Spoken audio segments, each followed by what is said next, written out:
When my husband found out that I couldn't inherit my father's estate, he yelled at me. "What? You can't inherit the property? I have no use for you anymore. I want a divorce right now." After that, I got my revenge on my husband and my sister, who remarried quickly. My name is Julie, and I am a 32-year-old office worker who has been married to Brian for 2 years. I met Brian through a relative's introduction, and we got married. My family was quite wealthy, but since my sister, Mary, and I were the only children, our relatives worried about finding an heir, so they introduced Brian, saying he would be fine as a son-in-law. Although my husband didn't end up becoming an adopted son-in-law, he started living with my family at my parents' house. My mother passed away a few years ago, and now my father, my husband, and I live in our family home. My husband seems very kind and treats my father well, but the relative who introduced him warned me about something right before our marriage. "I know I introduced Brian to you, but be careful. He can be a bit obsessed with money." Even though I was about to get married and had already done the engagement ceremony, I couldn't see any signs of my husband being money obsessed, so we went ahead and got married. Even after we married, I kept an eye on my husband because of the relative's words, but he didn't seem to be obsessed with money. However, he did seem curious about my father's wealth, sometimes casually asking how much property we had when he joined my father for a drink. Since my father didn't hide anything, I didn't worry about it too much. Another thing my husband was interested in was my sister. My sister is 5 years younger than me, and unlike my calm demeanor, she's bright and active and has a flashy social life with men. She doesn't look like me at all, and my husband was surprised when he first saw her. "Your sister is so different from you, Julie, isn't she?" Seeing my husband's fascination by my sister, who is a beautiful woman with striking features, opposed to my plain looks, made me feel a bit uneasy. Still, the reason our relatives introduced me to him was that they were worried I wouldn't get married due to my modest looks and personality, and then there would be no one to carry on our family name. At the time, I thought there was no need to worry since I had a beautiful sister, but I later realized why our relatives were concerned.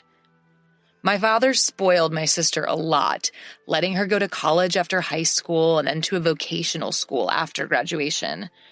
My sister didn't have any specific goals for attending college or vocational school. She just didn't want to work. My mother was strict with my sister, trying to persuade her to find a job after college, but my father insisted on sending her to a vocational school. After graduating from vocational school, my sister got a job at my father's friend's company, but quit after 6 months. I was shocked by the excuse my sister gave when she quit her job. "I can't fully use my talents at that company." My sister, who hadn't even worked for half a year, was acting as if she already understood everything about her job, which left my mother and me dumbfounded. However, my father seemed to believe my sister and quickly found her another job. A while after starting her new job, my mother fell ill and was hospitalized. When my mother was in the hospital, my sister visited her every day, taking time off work.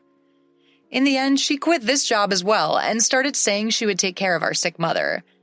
Taking care, however, only meant being in the hospital room, chatting with our mother, or staring at her smartphone in the waiting room.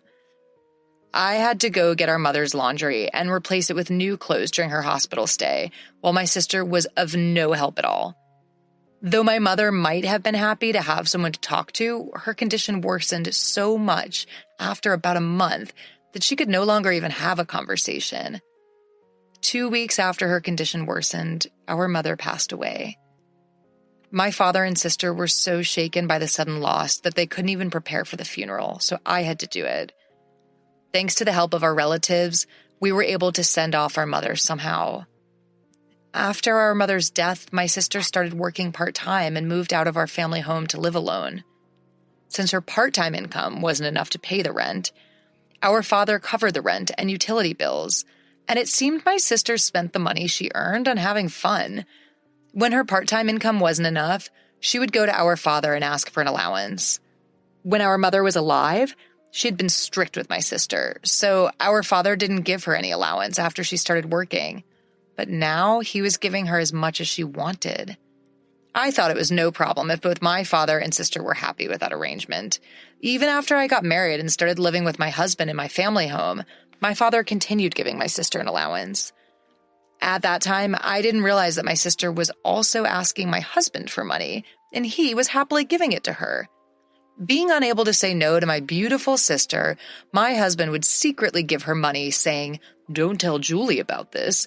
She might get jealous if she finds out." My sister would only work part-time when she felt like it and live off the money she got from our father and my husband. But her carefree lifestyle didn't last forever, as our father fell ill and had to be hospitalized. I took care of our father during my breaks from work, but my sister never showed up at the hospital. Instead, she started calling me and demanding money.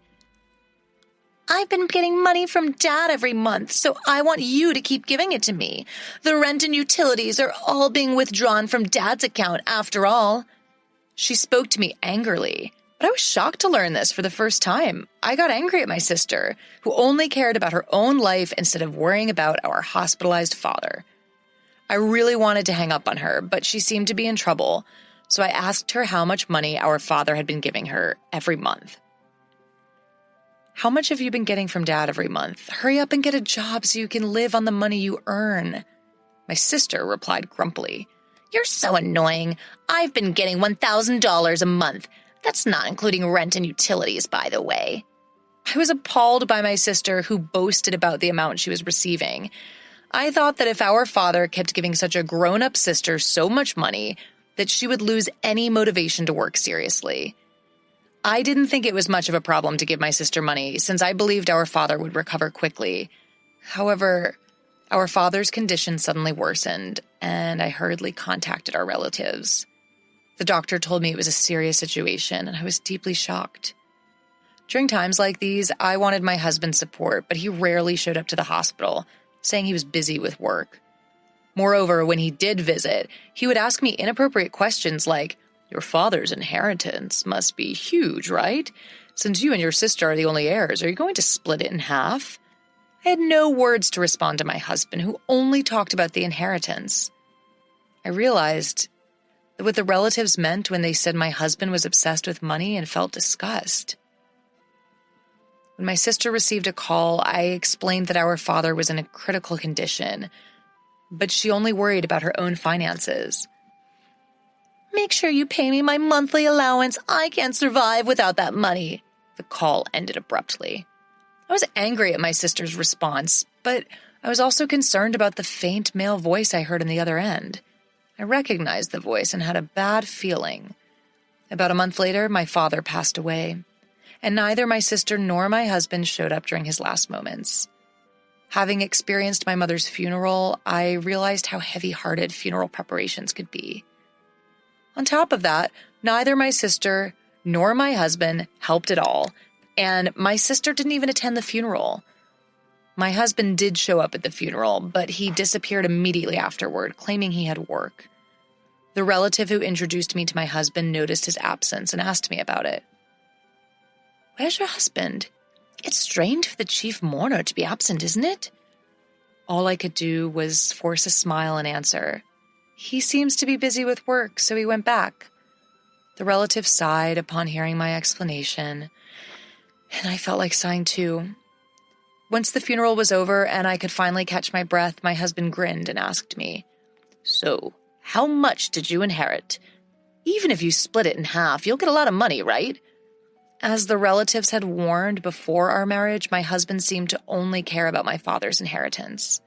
Disappointed by my husband's true nature, I gave him an evasive answer. "My sister gets $1 billion and I get 0. We haven't talked to the lawyer yet, and I haven't had time to process my feelings since the funeral just ended." Seeing my husband happily talking about the inheritance, I felt laughing out of anger. Believing my words, my husband yelled, "What? You can't inherit any property? I don't need you anymore. Let's divorce right now." I felt the same way, so I retorted, "Let's do that. You only married me for your father's inheritance in the first place. I'll divorce you." With that, I shoved the prepared divorce papers in front of my husband. As if anticipating this, I took out the divorce papers, which seemed to surprise him a bit, but he signed them anyway. After signing the divorce papers, my husband left the house saying, "I'll divorce you, who gets 0 inheritance, and marry your sister to get the $1 billion." I didn't care, and immediately went to the city hall to submit the divorce papers. I was able to leave my terrible husband. My ex-husband submitted his marriage registration with my sister the very next day. A few days later, my ex-husband called me. Still believing that story, he yelled, "When are you going to start the inheritance procedures? Give Mary her $1 billion already." I had been waiting for my ex-husband to contact me. I didn't want to reach out to him after he left our house. I replied to my ex-husband in a business-like tone, "Let's have a discussion at my place this Sunday. I'm preparing for the procedure and waiting for you." Brian, my ex-husband, was thrilled at the thought of receiving an inheritance and hung up the phone, but I was looking forward to seeing his face when he found out the truth. Over the weekend, my ex-husband and my sister Mary came to our parents' house, and both of them were surprised that I had called a lawyer. However, Brian seemed to convince himself and said, "I guess we need a lawyer when we're inheriting a large amount of the money." Then the lawyer, with a puzzled look, started talking to Brian. "There is a matter of inheritance, but before that, there is a matter of a claim for compensation from Julie, your ex-wife, towards you, Brian." He showed Brian several photos. In those photos, Brian was coming out of Mary's house, and the date was clearly written. The lawyer continued talking to Brian. "Since these are photos proving infidelity before the divorce, you have to pay compensation." When I heard Brian talking about the inheritance over the phone with Mary, I immediately asked the lawyer to investigate Brian's infidelity. Maybe he thought I was too busy with my father's funeral, but Brian and Mary met at Mary's house almost every day, and thanks to that, I was able to get many evidence photos. The conversation about inheritance turned into a conversation about compensation, and both Mary and Brian were speechless. But Brian quickly recovered and retorted, "Compared to the 100 million inheritance, compensation is just a small amount. I'll pay it right away." When the lawyer handed him the compensation claim documents, he signed them easily. After confirming that, I told Brian, "I'll make sure you pay the compensation since you've signed it. But be happy with Mary, who has 0 inheritance." The moment Mary heard 0 inheritance, she screamed, "What do you mean my inheritance is 0? I'm supposed to have 100 million. Brian's face turned red, and he got angry, saying, "There's no way there's 0 inheritance. I won't let you take it all for yourself." The lawyer calmly started explaining to the angry pair. "Mary is the daughter of your late mother from a previous marriage, and since she has not been legally adopted by your late father, there is no legal parent-child relationship. Therefore, Mary cannot inherit your father's estate." I also told Mary, who seemed to be confused, "I don't think you remember because you were only 1 year old when our parents got remarried, but I remember it clearly. I was 6 years old when our parents remarried, and I remember being happy that I suddenly had a sister. I never thought that such a sister would steal my husband." Both our parents were struggling with young children and had someone mediate between them, thinking it would be best for them to remarry. My mother treated me like her real daughter, and my father treated Mary with care. My father might have spoiled Mary because she was not his real daughter, and he wanted to be extra careful with her. Our parents each had a child when they remarried, and my mother, who was suspected by relatives of marrying my wealthy father for his money, refused to have Mary legally adopted by him. The reason the relatives kept recommending marriage proposals to me was that they knew I was the only one who could inherit my father's estate. If our parents had had a child together, things might have gotten even more complicated. But fortunately or unfortunately, they didn't have any children. They might have decided not to have children to avoid future inheritance disputes. It has now become clear that our father continued to support my sister financially after she became an adult because he couldn't pass on his inheritance to her. I am not legally related to my mother because we did not go through adoption, but it never bothered me in daily life. It seemed our parents never told my sister that they were both remarried, and she found out the truth for the first time that day. My ex-husband's face changed from red to pale as soon as he realized the situation. He signed the documents and was even asked to pay for damages when he couldn't get the inheritance he had been expecting from my sister. With a blue face, my ex-husband said to me, "Was what you said about my sister getting $10 billion and me getting nothing a lie?" Holding back laughter, I said, "Of course it was a lie. It was to get back at you for cheating on me behind my back. Besides, there's no way Dad's inheritance was worth $10 million. Even our wealthy father didn't have an inheritance of $10 million. My sister, who had been silent until now, suddenly screamed, "I've made a lot of purchases relying on Dad's inheritance. What will happen to the money he used to give me? Will you pay for me, big sister?" I answered my frightened sister. "You have a reliable husband now, so you don't need it anymore, right? Have Brian support you." My sister looked at my pale-faced ex-husband, but he shook his head. "I also have made various purchases expecting the inheritance. So I don't have the means to support you. Besides, I have to pay for damages, so I'm barely managing myself." After saying that, my ex-husband suddenly knelt down in front of me and started apologizing. "Julie, I'm sorry. It was my fault. Will you forgive me and take me back?" The lawyer who had been watching laughed while packing up to leave. His arrogant attitude from earlier was gone, and he looked ridiculous kneeling down. After the discussion, my ex-husband and sister left with their heads down, and they soon got divorced. For my ex-husband, who remarried with the intention of inheriting my sister's assets, he was no longer interested in her when she didn't receive the inheritance. He told me he couldn't take care of my sister because he had to pay me damages. Since my ex-husband had no property, we agreed that he would pay the damages in installments from his monthly salary. The lawyer advised that this way I wouldn't miss out on anything. My sister, now without our father's support, worked part-time every day, but she couldn't pay off her debts and ended up filing for bankruptcy. She eventually had to leave her apartment, and no one knows where she went. Our father had supported my sister out of love, but in the end he spoiled her too much, and she became unable to work seriously. Later, a relative tried to introduce me to a potential marriage partner again while I started living alone in my childhood home, but I declined. I don't want to be introduced to someone like my ex-husband again, so this time I want to find a suitable marriage partner on my own.